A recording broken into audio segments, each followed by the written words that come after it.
Bien, hermanos, vamos a continuar con esta serie de predicaciones expositivas, una serie consecutiva del libro de Josué. Ya vamos por el capítulo 15, y antes de comenzar el capítulo 15, simplemente para poder traer a memoria, recordemos que en esta parte de la historia Israel ya empezó a tomar la tierra prometida, ya empezó a tomar posesión de la tierra prometida. Poco a poco va posicionándose, poco a poco va avanzando, pero en este avance todos sabemos, como ya lo hemos ido estudiando, que las victorias que el pueblo de Israel obtenía era porque el Señor, nuestro Dios, estaba con ellos. Solamente cuando Dios hacía su presencia, ellos podían vencer. Recuerden que en el primer intento que tuvo Israel con Ai, ellos no pudieron vencer porque el Señor no estaba con ellos. O sea que la garantía de la victoria para Israel era que Dios cumpliera sus promesas. Sí, es por eso que esta serie tiene ese nombre, el Dios que cumple sus promesas. Y hasta ahora hemos visto varias intervenciones de Dios, como por ejemplo una poderosa intervención que tuvimos es con la caída de los muros de Jericó. Eso ya lo hemos estudiado, solamente es como una mención para que nos situemos en este lugar. También aprendimos acerca de la estrategia que Dios le da a Josué para atacar a los de Ai, y les dice que ellos debían hacer una emboscada. Y lo último que vimos es que hubo una toma de Gabaón, Cafira, Beerot y Kirián Jearim, pero esa toma fue pacífica. Acuérdense, eso es lo que vimos en el capítulo 9, y digo que era pacífica porque la fama de nuestro Dios y de sus obras se había divulgado por todo Canaán, en los oídos de todos los reyes, y había producido gran temor en todos los habitantes e incluso en los reyes. Y estos, los gabaonitas, hermanos, habían decidido rendirse ante el poderío de Dios y ante su pueblo, empleando su astucia. Y ellos consiguieron un pacto para que pudieran seguir viviendo. Pero como leíamos que la sentencia de Josué para con los gabaonitas era que si bien iban a seguir viviendo, iban a vivir como sus siervos. Iban a servir al pueblo de Israel, iban a servir en la casa o en la morada, para la morada de Dios. Entonces, es ahí donde nos encontramos. Josué, el pueblo de Israel, había hecho un pacto con los gabaonitas, y entonces empezamos el capítulo 10. Y he titulado esta exposición, y va a continuar el domingo que viene, Dios pelea por los suyos. Obviamente esta sección es la primera parte. El domingo que viene continúa. Pero antes de empezar este capítulo, hermanos, quiero que mientras voy desarrollando el texto, estos 15 versículos, les pido que estén atentos a cómo en esta parte de la historia hace su participación Dios. Estén atentos de cómo Dios se involucra en todo este suceso, en todo este relato. Pero estén atentos porque evidentemente tenemos que aprender a identificar a Dios en todo lo que sucede, porque como les he dicho muchas veces, si bien este libro es un libro de historia, la historia que traza en todos los libros de la Biblia no tiene la intención de mostrar a los hombres. No es la historia de los hombres, aunque esté ahí Josué, el pueblo, los gabaonitas. La intención de la historia es mostrar al Dios de la historia. Entonces debemos aprender, tanto niños y grandes, deben aprender a identificar a Dios en todo este relato histórico. Entonces lo primero que vamos a ver en esto que he denominado Dios pelea por los suyos es que hubo una coalición contra los siervos de Dios. Eso es lo primero que vamos a ver. Y coalición, para el que no, por ahí para los niños grandes que no conocen la palabra, coalición en el diccionario es una unión transitoria de personas o grupos políticos o países con un interés determinado. Sinónimos puede ser también una alianza, ¿sí? Entonces, una coalición es una alianza entre varias personas o varios países con un fin determinado. Entonces, con eso en mente, leamos el versículo 1. Cuando Adonisec, rey de Jerusalén, oyó que Josué había tomado Ai y que la había asolado, como había hecho a Jericó y a su rey, así hizo a Ai y a su rey, y que los moradores de Gabaón habían hecho paz con los israelitas y que estaban entre ellos, o sea que ahora estaban, ¿qué quiere decir ahí? Que estaban dentro ya de su tierra y estaban viviendo entre ellos. ¿Y qué dice el versículo 2? Tuvo gran temor. Ese gran temor puede ser también traducido como tuvo mucho miedo o se alarmó grandemente. ¿Por qué?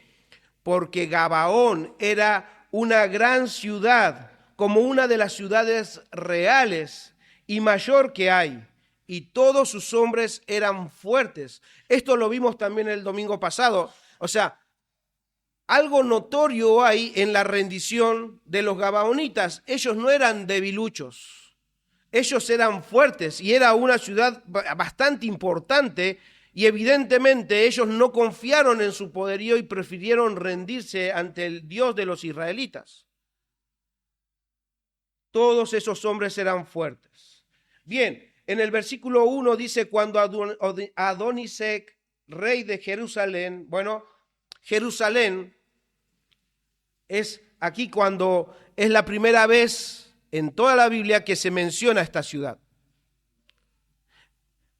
En los tiempos de Abraham era conocido como Salem.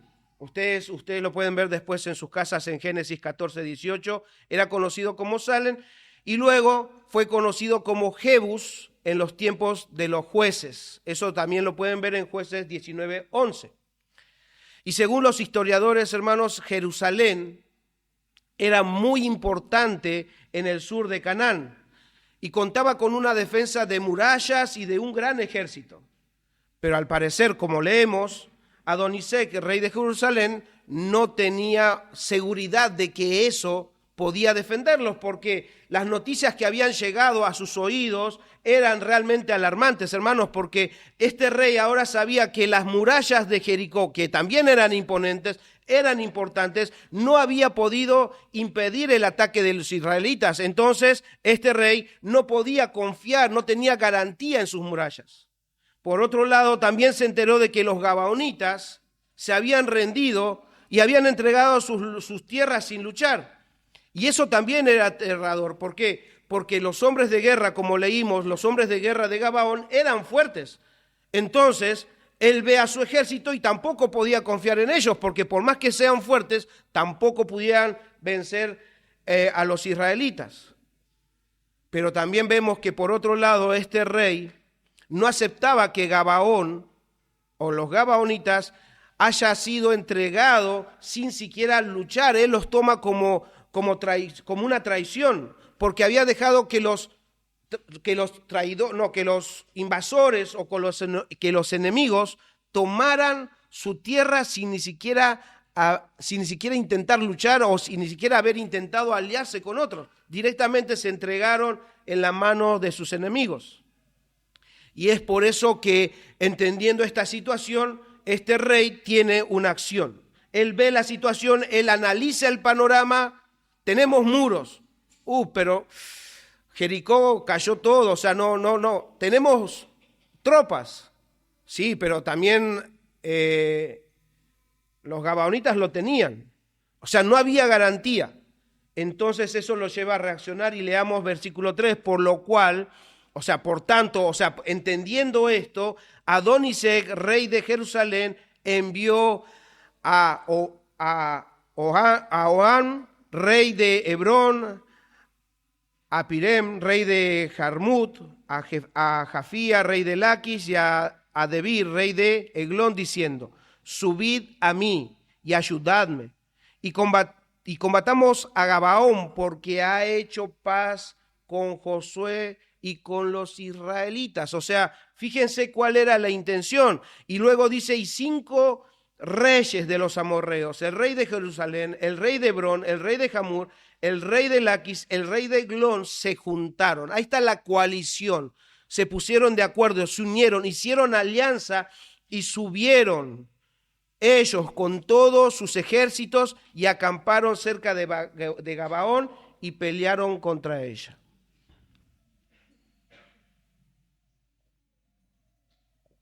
En el capítulo 9 nosotros habíamos visto la intención de esta coalición. Y el rey Adonisec, este rey de Jerusalén, decidió poner en marcha esta coalición. Obviamente era una coalición militar, pero en este caso cambia el blanco. Porque si ustedes leen en el capítulo 9, la coalición estaba dada para atacar a Josué y a los israelitas. Pero en este caso ya no eran ellos, sino que ahora el objetivo era atacar y darle una lección a los traidores y a los cobardes de Gabaón. O sea, su objetivo ahora eran los gabaonitas, porque ellos habían entregado sus tierras pacíficamente, ellos habían rendido, habían traicionado a Canaán y entonces ellos querían darle una lección. Y es por eso que con esto en mente, estos 5 reyes de los amorreos se pusieron de acuerdo, hicieron esa coalición y dispusieron todo su poderío militar. Por ahí nosotros no tenemos dimensión de lo que fue esto, pero todo su poderío militar ahora estaba en contra de Gabaón. Un historiador dice al respecto que para aquellos tiempos la coalición militar que se formó era imponente. Literalmente representaba todas las fuerzas militares del sur de Canaán, de donde todas las ciudades mencionadas eran de una importancia mayor que cualquiera de las que conquistadas, o sea, de las que ya habían conquistado, salvo tal vez la ciudad de Jericó. O sea, eran importantes. Estos 5 reyes habían unido todo su poderío. O sea, nuestra imaginación por ahí no nos lleva a verle esa dimensión. Por ahí, si ustedes ven algunas batallas épicas de esas épocas, de todo un gentío, una multitud de gente atacando un lugar, por ahí puede ayudarnos a imaginarnos la cantidad de personas que estaban en este lugar intentando llevar adelante este ataque contra Gabaón.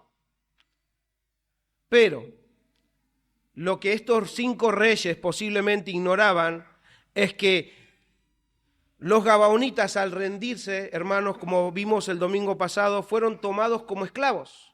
Y al ser tomados como esclavos, estos gabaonitas vinieron a ser siervos de Israel y de su Dios. O sea, los gabaonitas ya eran parte de los israelitas.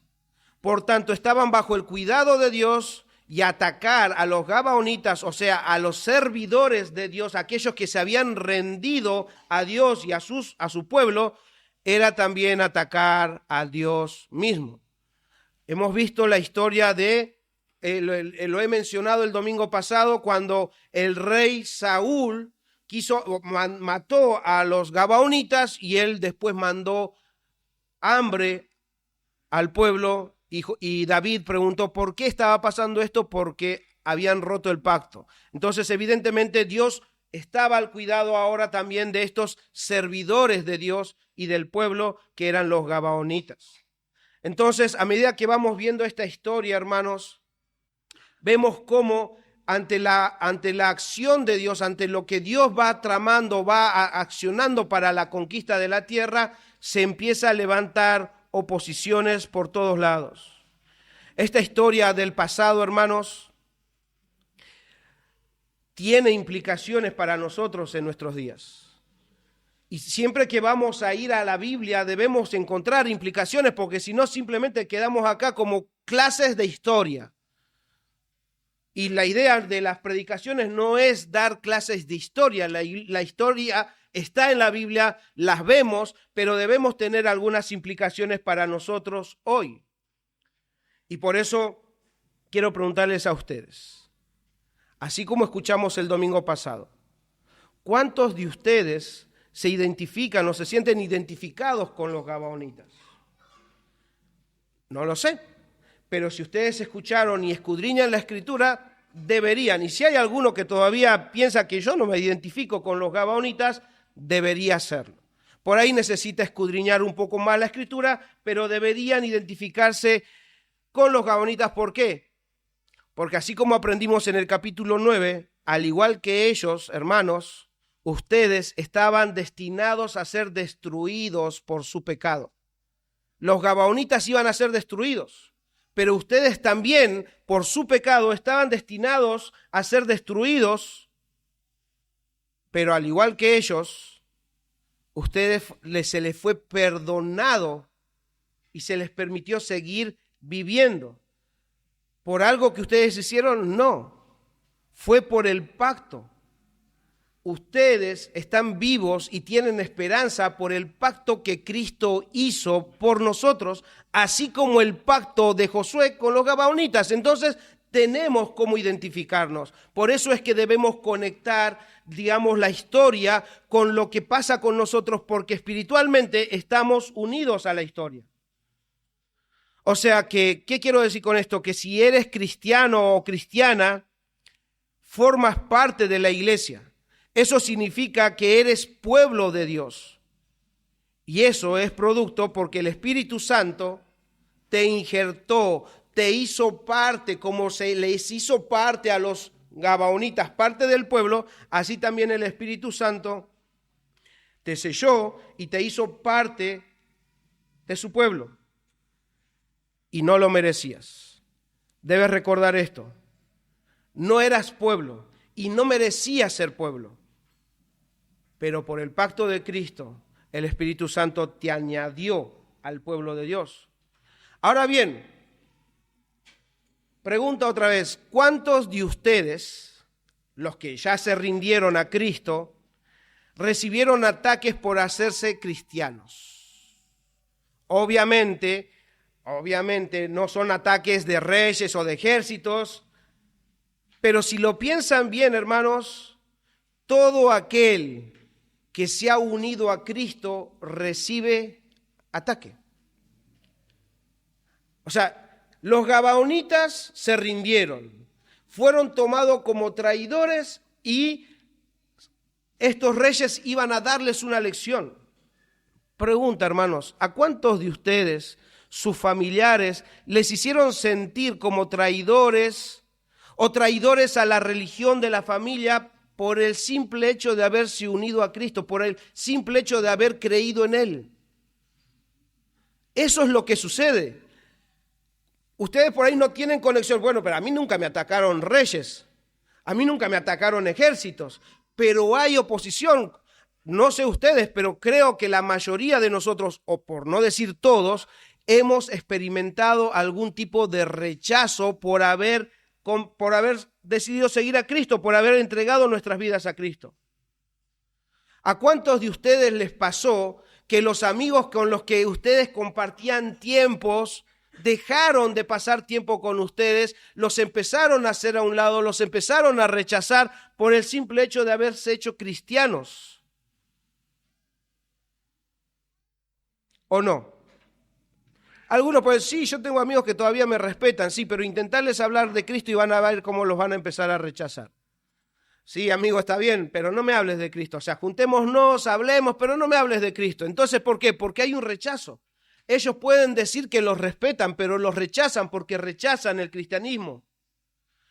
Y es muy raro, uno se pone a analizar ese tipo de ataques y uno lo puede pensar fríamente y voy a decir, qué raro que un familiar se oponga a esto, qué raro que un amigo se oponga a esto. Pareciera que a ellos les viene bien o les convence más de que nosotros sigamos la vida que teníamos antes. Capaz, algunos tenían vicios, algunos no, pero preferirían ellos, pareciera, que vivamos mal antes de estar siguiendo a Cristo.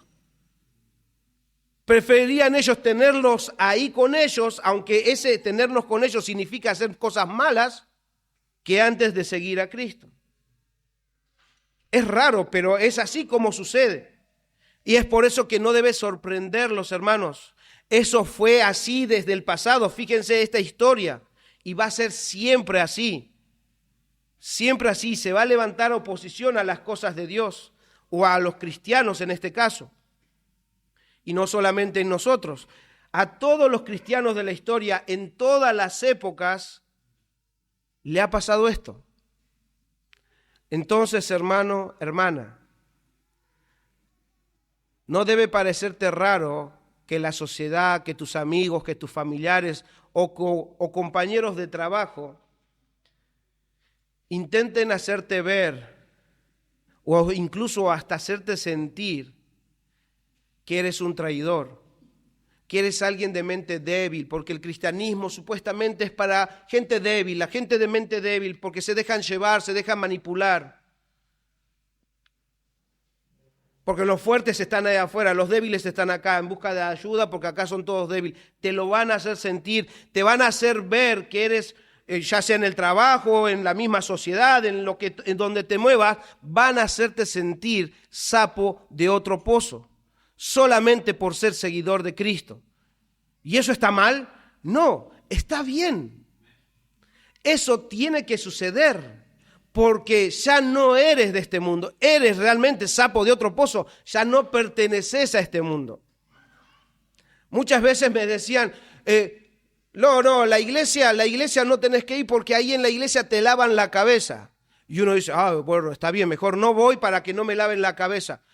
No, ahora tienen que decir, vayan, congréguense porque les es necesario lavarse la cabeza, porque la cabeza que tiene el mundo, la cabeza que teníamos en el mundo, estaba bastante sucia, contaminada de pecado, contaminada de egoísmo, contaminada de orgullo, contaminada de necedad, y necesitaba ser lavada, y lo único que puede lavarnos es la persona de Cristo. ¿Y dónde encontramos a Cristo si no es en su palabra?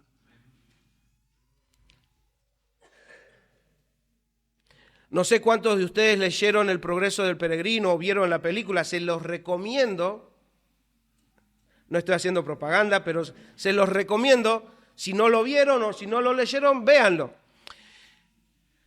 Y el autor, Juan Bunyan, muestra que Cristiano, el que es el protagonista, digamos, de la historia El progreso del peregrino, Cristiano, apenas empieza el camino rumbo a la ciudad celestial, empieza a encontrar oposición.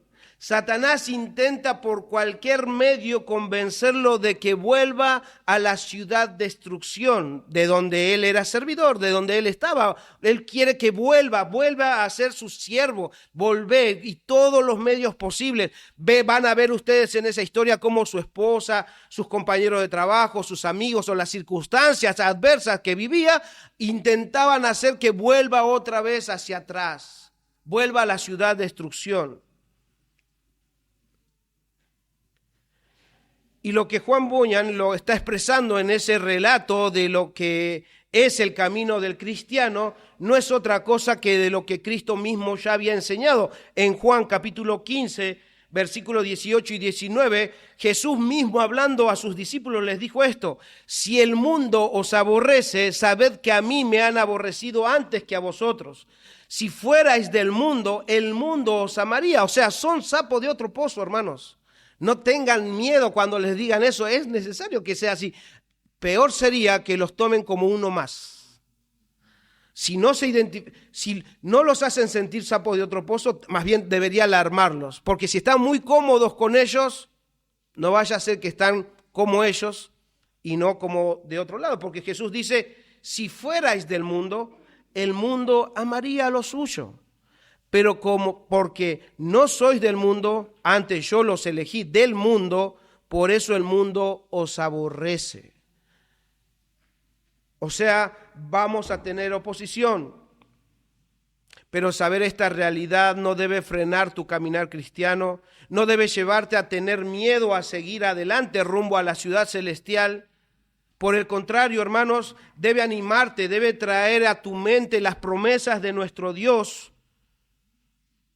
Porque Jesús oró para esto, para que nosotros seamos cubiertos, seamos cuidados en este mundo. En Juan 17, 14 y 15 dice, yo les he dado tu palabra. O sea, nosotros ya hemos escuchado su palabra, sus discípulos habían escuchado su palabra, yo les he dado tu palabra y el mundo los aborreció porque no son del mundo. Otra vez, como tampoco yo soy del mundo. No ruego que los quites del mundo, sino que los guardes del mal. O sea, Jesús oró por nosotros para que en este mundo nosotros seamos guardados. Esto debería avivar nuestros corazones y llevarnos a confiar y a refugiarnos en la protección de nuestro Dios, porque nuestro Dios es el Dios todopoderoso. Y es verdad, y no ignoro, hermanos, que en este mundo Satanás, nuestra carne, las circunstancias atacan nuestra integridad, atacan nuestra espiritualidad, nuestra confianza en Dios, como si fueran 5 reyes con todo su poderío. Pero también es verdad que si intentás atacarlos o intentás frenar ese ataque solo o con tus fuerzas, es imposible. Es imposible, no puedes vencerlos. Pero hermano, hermana, esto que estamos estudiando, esta historia que estamos viendo debe enseñarte algo. No estás solo, no estás sola. Aunque no merecías ser parte, ya sos parte.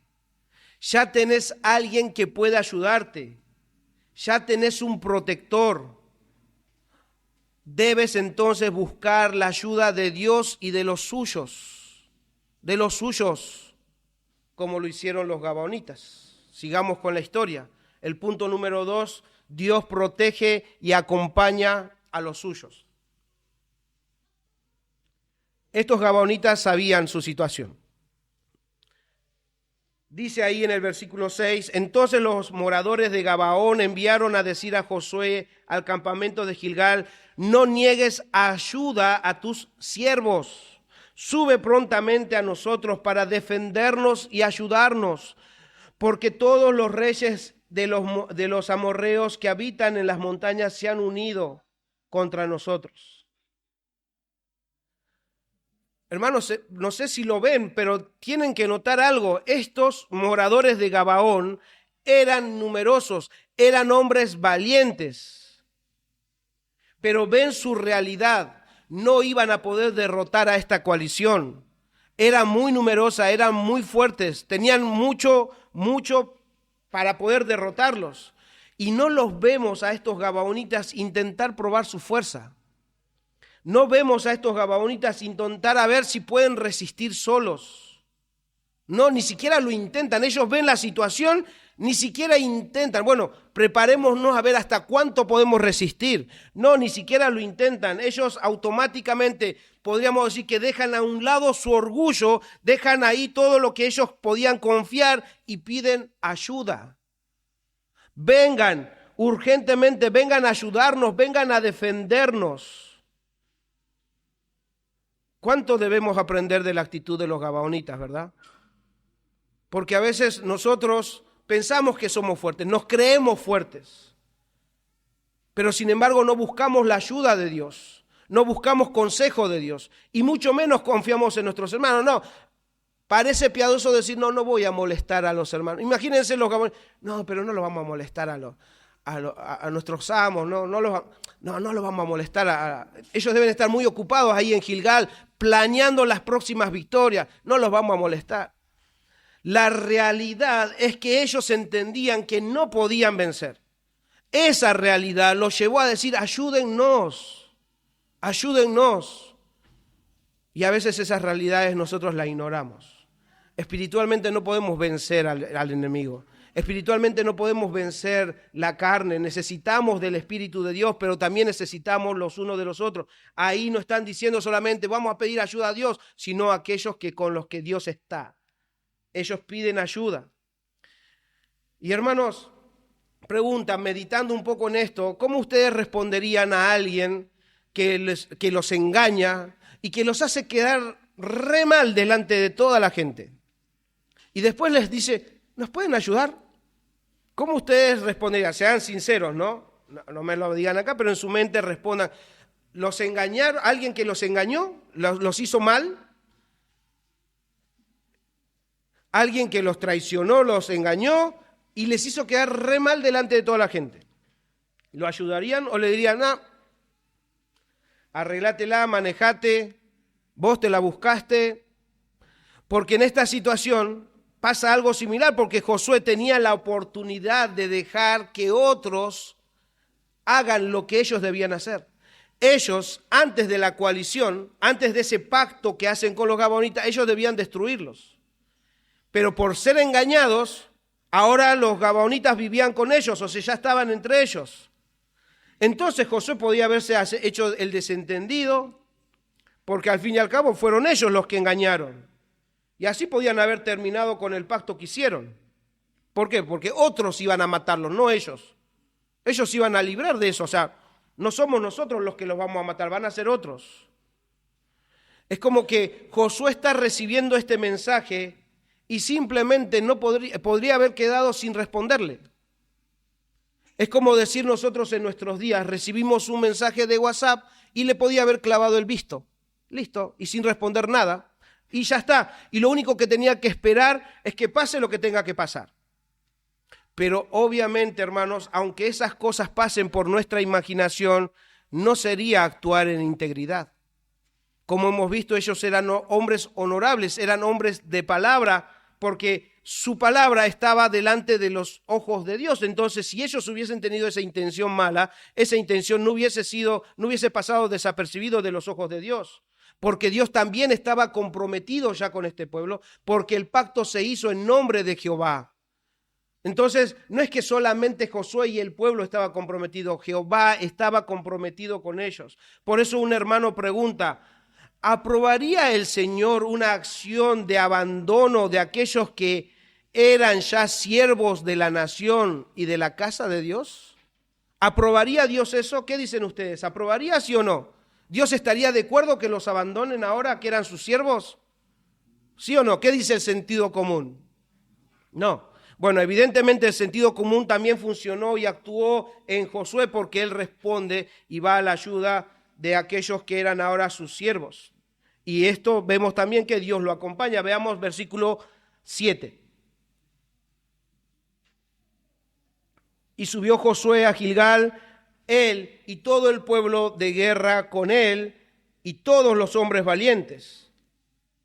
Y Jehová dijo a Josué, no tengas temor de ellos, porque yo los he entregado en tu mano, y ninguno de ellos prevalecerá delante de ti. En otras palabras, ninguno de ellos va a poder hacerte frente. Hermanos, en esta situación es la primera vez que Josué, el pueblo de guerra y los hombres valientes de Israel iban a enfrentar a una coalición de 5 reyes, todos juntos, y contra todo su poderío militar. Y sin duda, como le decía, esto iba a ser una de esas batallas épicas de la historia del pueblo. Pero como leemos ahí, ellos no estaban solos, no irían solos. Dios, como en ocasiones anteriores, se les hace presente animando a Josué y garantizando nuevamente la victoria. No tengas temor de ellos. Aunque sean muchos, aunque tengan muchas armas, aunque sean fuertes, no tengas temor de ellos porque yo los he entregado en tu mano. Obviamente en la mente de Josué ya no había lugar para la duda, no había lugar para la especulación, ni mucho menos para el temor, porque aunque eran superados por números, aunque eran superados por el poderío y la experiencia militar, porque los otros tenían mucho más experiencia, Josué y los israelitas contaban con el Dios que cumple sus promesas. Hermanos, Dios iría con ellos, Él pelearía por los suyos y les daría la victoria. Esa era la promesa de Dios. Nadie te va a poder hacer frente, no tengas temor porque yo les he entregado en tus manos. Y entonces versículo 9 dice, y Josué vino a ellos de repente, habiendo subido toda la noche de Gilgal, y Jehová los llenó de consternación, los hizo, entrar en pánico. delante de Israel y los hirió con gran mortandad en Gabaón y los siguió por el camino que sube a Bet-Horón y los hirió hasta Seca y Maceda. Y mientras iban huyendo de los israelitas a la bajada de Bet-Horón, Jehová arrojó desde el cielo grandes piedras sobre ellos hasta Seca y murieron. Y fueron más los que murieron por las piedras de granizo que los hijos de Israel mataron a espada.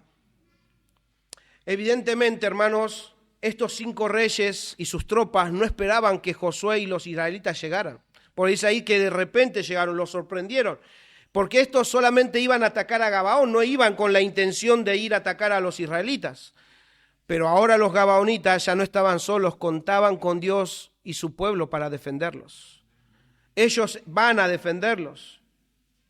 Y como Dios les había prometido entregarlos en sus manos, Él estaba comprometido. Ahora, cuando Dios habla, Él está comprometido con su palabra.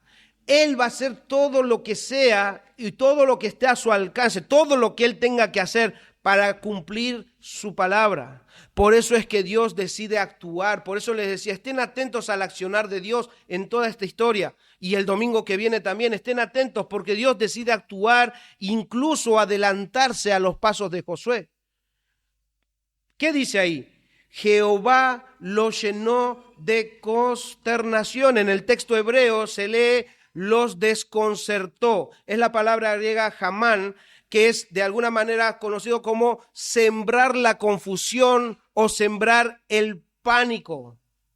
O sea que Dios está entrando en acción, atacando, comenzando a atacar el interior de sus enemigos, creando terror en los corazones de estos 5 reyes y de sus tropas. ¿Y por qué lo hace así? Porque no solamente estaba la promesa esta que Dios le hizo, yo les voy a entregar en sus manos. Todo esto estaba en línea con lo que Dios ya había prometido a Israel, incluso muchos años antes. Voy a leer en palabra de Dios para todos, en Éxodo capítulo 23, versículo 27, escuchen lo que Dios ya había dicho antes de esto que está sucediendo acá. Yo haré que cunda el miedo delante de ti, confundiré a todos tus enemigos y haré que deseen huir.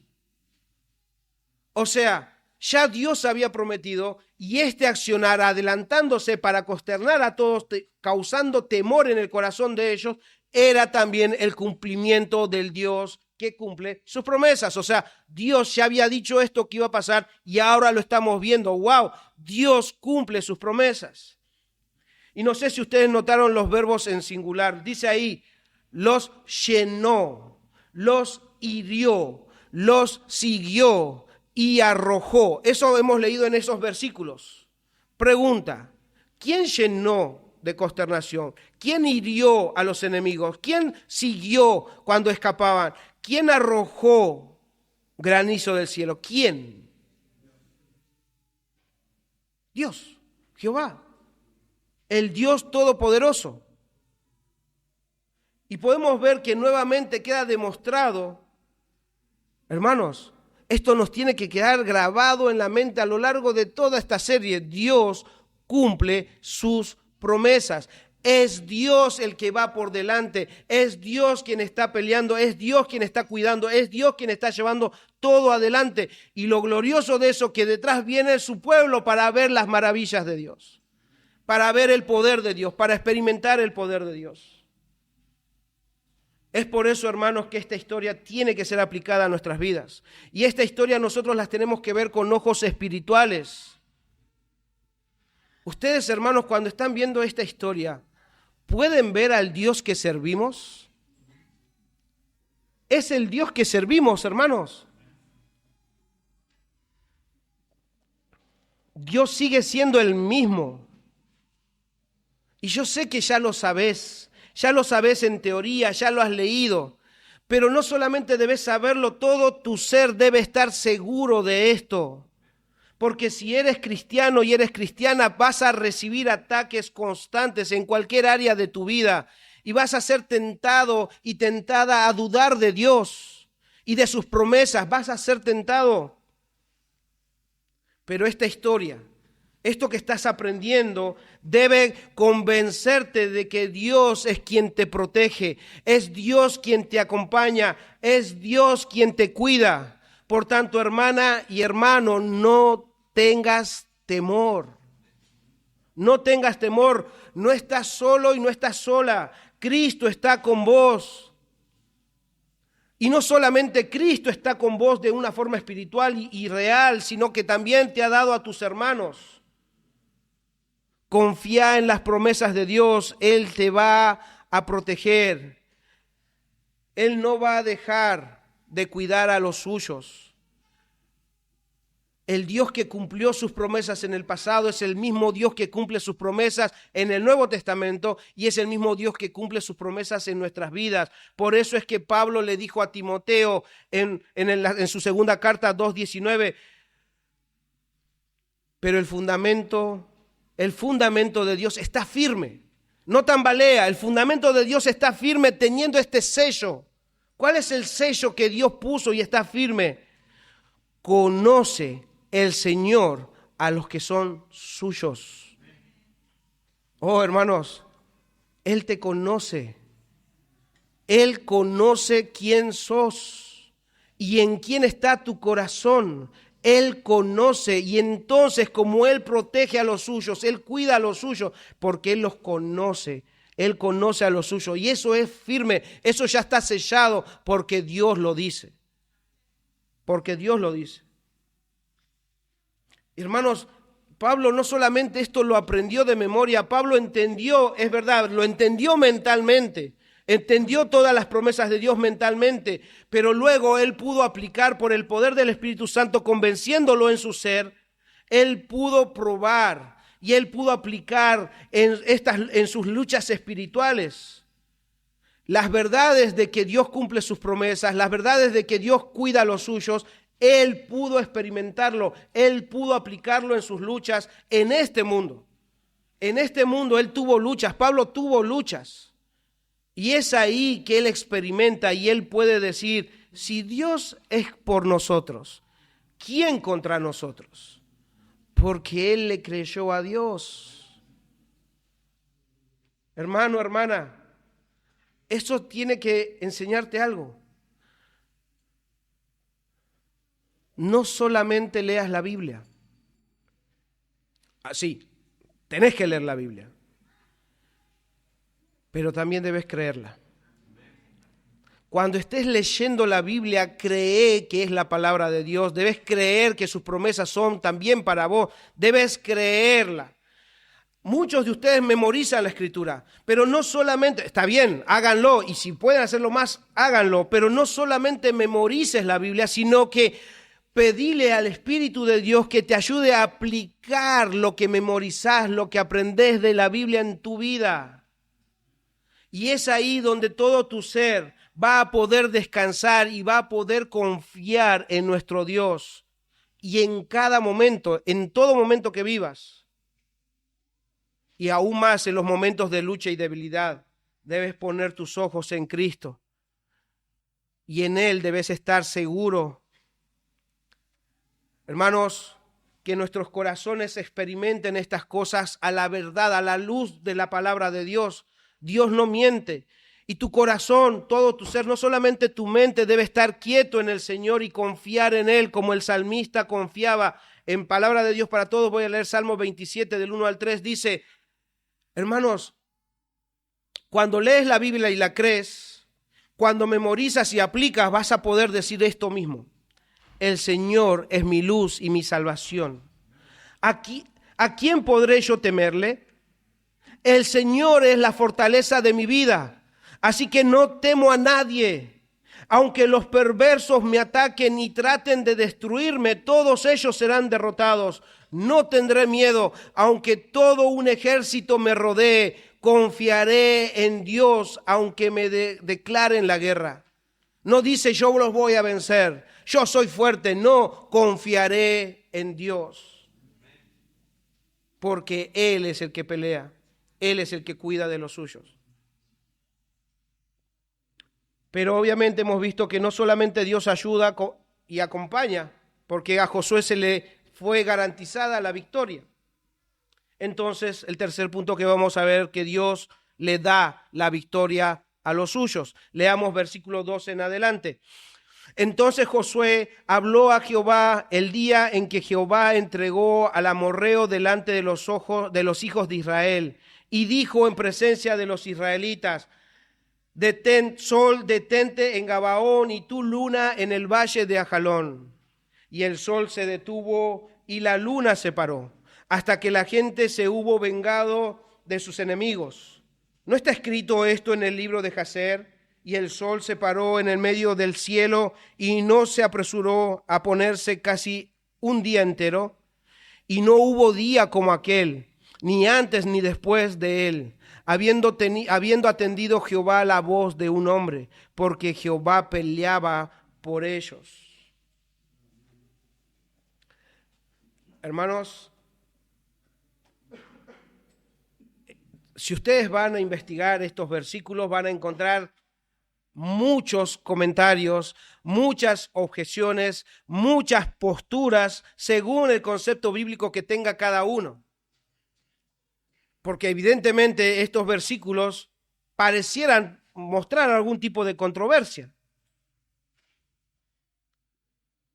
Lo que sí nosotros estamos viendo en este versículo, más allá de los comentarios que podamos llegar a encontrar, hay una realidad acá. Se resalta un acto poderoso, un acto milagroso. Ahora, es verdad que hay muchos que intentan explicar estos textos de una forma coherente, de una forma científica, para que tenga lógica para nosotros, para las personas, para que pueda entrar en nuestra mente.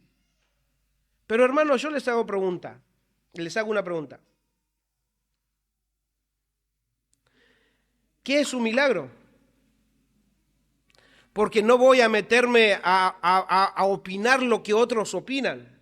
¿Saben lo que voy a hacer yo? Más allá de no voy a traerles ningún tipo de opinión. Si quieren ustedes buscar, busquen. Pero lo que sí quiero animarles es a que ejerciten su fe. Hermanos, crean en la historia de Dios, aunque no sea lógico a tu mente. Crean en la historia de Dios, porque muchos han intentado acomodar esta historia, como les digo, por cosas científicas, inclusive porque no tiene lógica, no hay lógica. Y es por eso que yo les preguntaba, ¿qué es un milagro entonces? Porque si entendemos qué es un milagro, entonces vamos a dejar de intentar meter esto en la lógica. Milagro, en la Real Academia Española, dice que es un hecho no explicable por las leyes naturales y que se atribuyen a una intervención sobrenatural de origen divino. Otra definición de la misma diccionario dice: suceso o cosa rara, extraordinaria y maravillosa. Otro diccionario dice, un diccionario cristiano, milagro es un acontecimiento extraordinario causado por el poder de Dios. Entonces, hermanos, si entendemos esta definición, explicar lo sobrenatural es una pérdida de tiempo. Es más, por la definición no tendría lógica que intentes hacerlo. O sea, sería ilógico que estés intentando explicarlo lógicamente, porque por definición un milagro es algo extraordinario, inexplicable, es algo sobrenatural y no puede ser explicado por la misma naturaleza.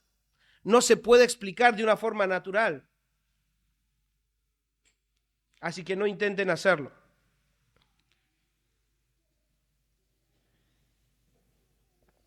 Ahora bien, les dije que vamos a practicar nuestra fe, vamos a ejercitar nuestra fe.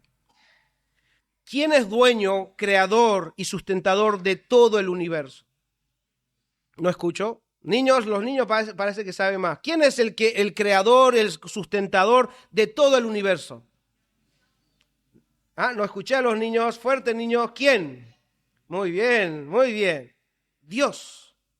Entonces, Dios es soberano, Dios es el Todopoderoso y puede hacer uso de lo que Él mismo ha creado, lo que le pertenece a Él para cumplir sus promesas y ejecutar su voluntad. Dios es dueño, hermanos. No nos tiene que pedir permiso, no nos tiene que dar explicaciones. Dios puede hacer lo que Él quiere hacer y lo que Él quiere hacer siempre es bueno. Siempre es bueno, no es un Dios caprichoso, es un Dios que hace todo lo que tenga que hacer, pero lo que hace Él es bueno. Incluso, hermanos, antes de esto, pareciera que nos quedamos acá, pero antes de esto, ya el Señor mostró su poder y Él mostró que Él podía hacer todos los prodigios que Él quisiera. Nosotros vemos en la Biblia, por ejemplo, el diluvio. ¿Quién hizo que el agua brote, el agua caiga? Dios. Ustedes han escuchado de las plagas de Egipto. ¿Quién lo hizo? Dios. Ustedes mismos han escuchado que en el Éxodo, ¿quién dividió el mar? ¿Lo hizo Moisés? Moisés no puede ni siquiera dividir nada, o sea, lo hizo Dios. Obviamente usó como instrumento a Moisés, pero es Dios quien tiene el poder de dividir las aguas. Lo mismo hizo para pasar el Jordán. ¿Quién dividió el río Jordán? Fue Dios. Él ya mostró que Él podía hacer incluso de la naturaleza sus prodigios para hacer su voluntad. Pero en este caso leemos que el sol se detuvo y la luna se paró. Acá solamente déjeme hacer una aclaración. Pregunta, a ver los que están estudiando y los que ya han estudiado, ¿el sol y la luna se mueven? No. ¿Se mueven o no se mueven? ¿Se mueven? ¿Ellos son los que giran? ¿O es que la tierra gira? Ahora, nosotros no lo percibimos. Fíjense cómo Dios es tan... Cómo Él incluso trata de ayudarnos a entender lo que Él está haciendo. Porque es verdad que la tierra gira, pero nosotros no lo percibimos. ¿Y qué es lo que nosotros percibimos? Nuestros ojos ven salir el sol de un lado y llegar al otro. Y pareciera que, mira, el sol se movió de acá hasta allá. No, en realidad somos nosotros los que nos estamos moviendo. Y Él dice ahí, el sol y la luna se paró. Como para que lo entendamos. ¿Se entiende? Para que lo percibamos como nosotros lo percibimos. Él es tan condescendiente con nosotros y con nuestra mente tan finita para decir, wow, el Señor frenó el sol allá y la luna allá. No, en realidad paró la tierra.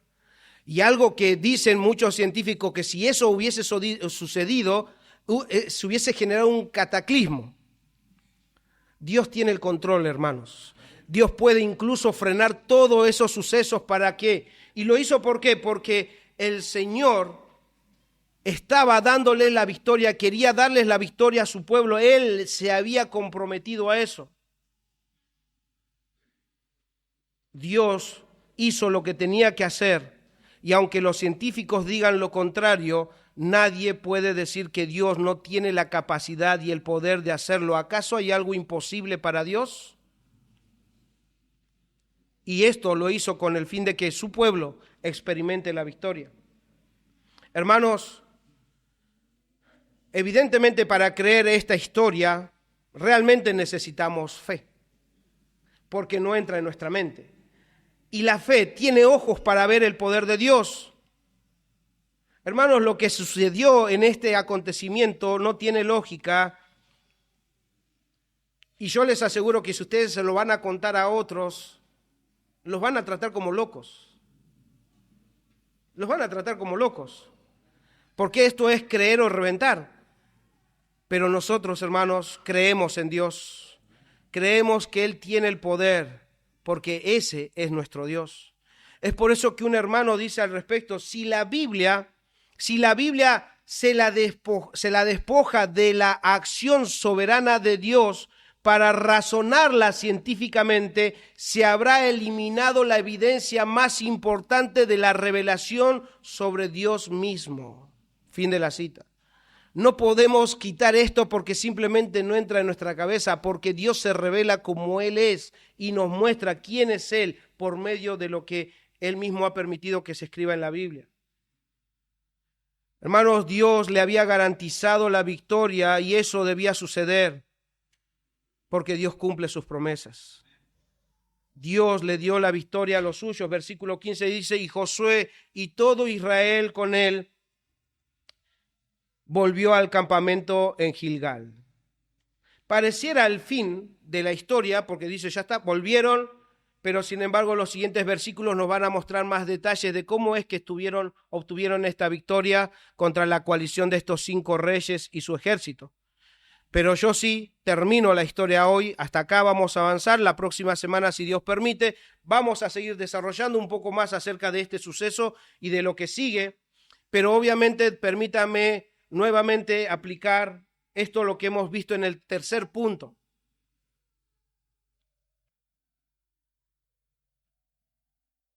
No queda duda, hermanos, que nuestro Dios es realmente poderoso y sus obras, como hemos cantado, inclusive sus obras son maravillosas. Josué destaca en este relato la intervención de Dios, contándonos acerca de lo que hizo con respecto al granizo, lo cual causó más muertes, dice, que la espada que ellos usaron. Nos dice que el sol y la luna se detuvo para que puedan tener la victoria. Pero hermanos, que al ver estas maravillas no perdamos de vista al Dios de las maravillas. Porque es verdad que es algo sorprendente lo que sucedió, pero aún es más sorprendente el que lo causó.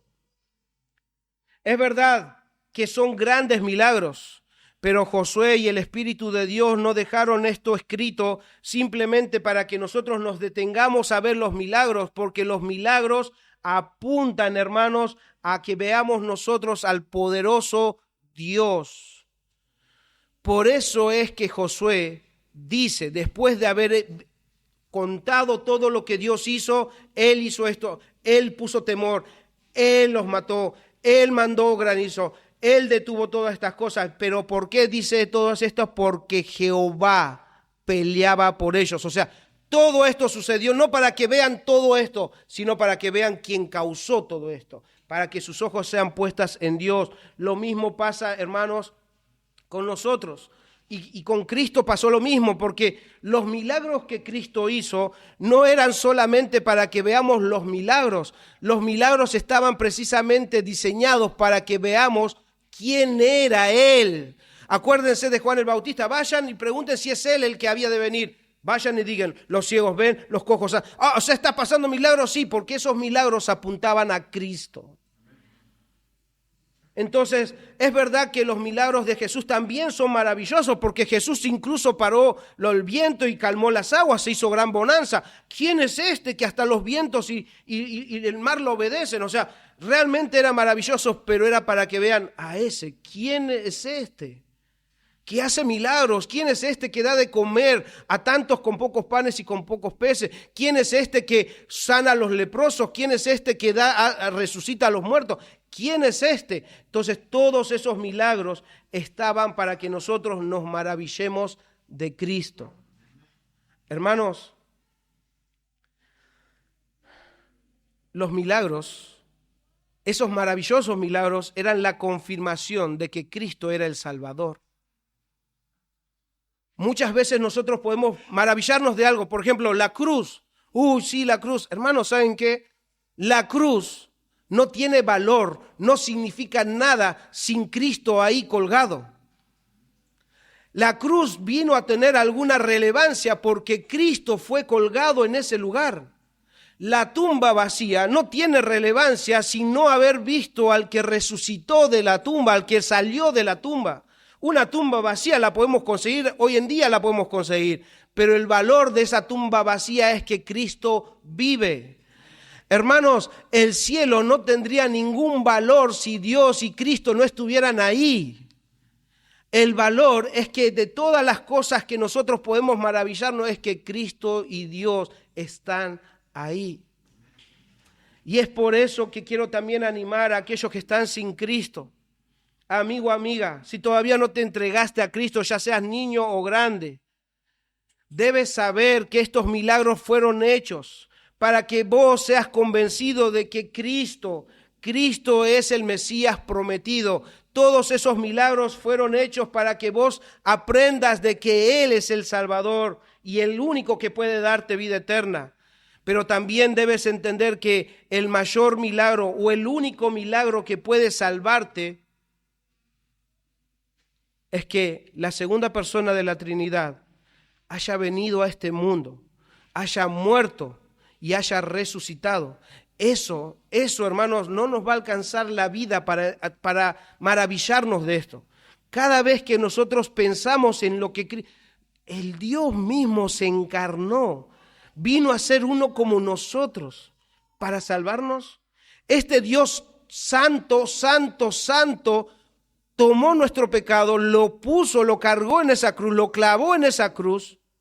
Este Dios todopoderoso venció la muerte y el pecado. Hermanos, eso es maravilloso y eso es que estos niños y estos jóvenes y estos grandes deben creer, porque ese milagro es el único que puede causar salvación y darnos vida eterna. Amigo, amiga, debes creer en este milagro. Debes creer en Cristo, porque Él tiene poder para salvarte y librarte de la muerte, porque Él ya murió y resucitó. Y Él puede perdonar todo pecado como lo ha hecho conmigo, lo puede hacer también con vos. Si crees en Cristo y te arrepientes de tus pecados, ese milagro va a ser aplicado a tu vida. Serás perdonado y salvado por Cristo. Para muchos puede sonar una locura, porque pareciera que no tiene lógica. Es por eso que necesitas fe. Porque solamente si tienes fe es que vas a poder creer. Y eso viene de Dios. Debes entregarte a Dios, debes clamar a Dios y creer en Él. Hermanos, esta historia debe hacernos creer también a nosotros en las promesas de Dios. Hermanos, van a haber dificultades en este camino que tenemos. Ya lo vimos, pero Dios interviene para guiarnos, para cuidar y pelear por los suyos. Hermanos, Josué ya le creyó. La historia nos muestra que Josué ya le creyó. ¿Y qué de vos? ¿Vas a creerle a Dios? ¿Vas a creer que cuando lees es la palabra de Dios y es verdad? Porque cuando le creas a Dios, vas a poder ver la poderosa mano de Dios actuar sobre tu vida, como ellos vieron actuar a Dios en la batalla. Estas verdades deben avivar tu fe, deben estimular tu confianza en Dios y darte una mayor esperanza. Hermano, hermana, debes responder sinceramente a Dios. ¿Hay algo difícil para Dios? No están tan creídos, ¿eh? Y miren que yo no soy de buscar respuestas, pero hermanos, es verdad, yo no puedo mover sus bocas si no es el Espíritu Santo que mueve sus bocas. Pero sinceramente yo puedo decir, no hay nada difícil para mi Dios. No hay nada difícil para mi Dios. Y lo debo aprender a decir con todo mi ser, no solamente desde la comprensión, sino desde el experimentar que todo el tiempo Dios actúa en mi favor. En cualquier situación de tu vida, hermano, hermana. Yo no sé cómo has venido y cómo estuviste en la semana, yo no sé y no quiero adivinarlo tampoco, pero lo que sí estoy seguro que Dios conoce cada una de tus circunstancias. Dios la conoce, Dios sabe, y entonces Él te está enseñando para que puedas aplicar su palabra a tus circunstancias, cualesquiera que sean. Tienes que aplicar estas verdades a tu vida. Hermano, hermana, no tengas temor, el Señor consuela, anima y da valor a los suyos por medio de su palabra, por medio del Espíritu Santo y por medio de tus hermanos, como hemos visto en esta historia. El Señor asegura la victoria, por eso que en Cristo nosotros somos más que vencedores y vamos a avanzar de victoria en victoria, porque nadie va a poder frenar el avance de nuestro Dios. Confía en Él y descansa en Él. El Señor es soberano y puede, hermanos, hacer o usar cualquier medio, incluso la naturaleza, para proteger y hacer el bien a sus seguidores y así cumplir sus promesas. Ese es nuestro Dios, hermanos. Hermanos, todo lo que Dios hace, lo hace para que nosotros veamos actuar a nuestro Señor en nuestras vidas. Entonces nosotros debemos convencernos, porque Dios es el mismo. ayer, hoy y siempre. Este mundo no puede darte gozo, no puede darte paz. Solo Dios lo puede hacer. Y cuando vos empezás a experimentar esto, cuando empezás a aplicar a tu vida esto, entonces las personas van a poder ver a hombres y a mujeres que confían plenamente en su Dios en toda circunstancia. Y entonces van a decir, mirá las obras de Jehová. Y se van a preguntar, ¿qué nación grande hay que tenga a Dios tan cercano como esta iglesia? Tenemos un Dios cercano, hermanos. Y si nosotros empezamos a vivir a este Dios cercano, creyéndole en sus promesas, los demás lo van a ver. Porque ustedes mismos van a empezar a ver la mano de Dios actuar en ustedes. Crean en sus promesas, crean en nuestro Dios, porque en Cristo, estamos en Cristo y en Él vamos a ser cuidados y vamos a ser guiados rumbo a la ciudad celestial para reunirnos ¿con quién? Con Cristo.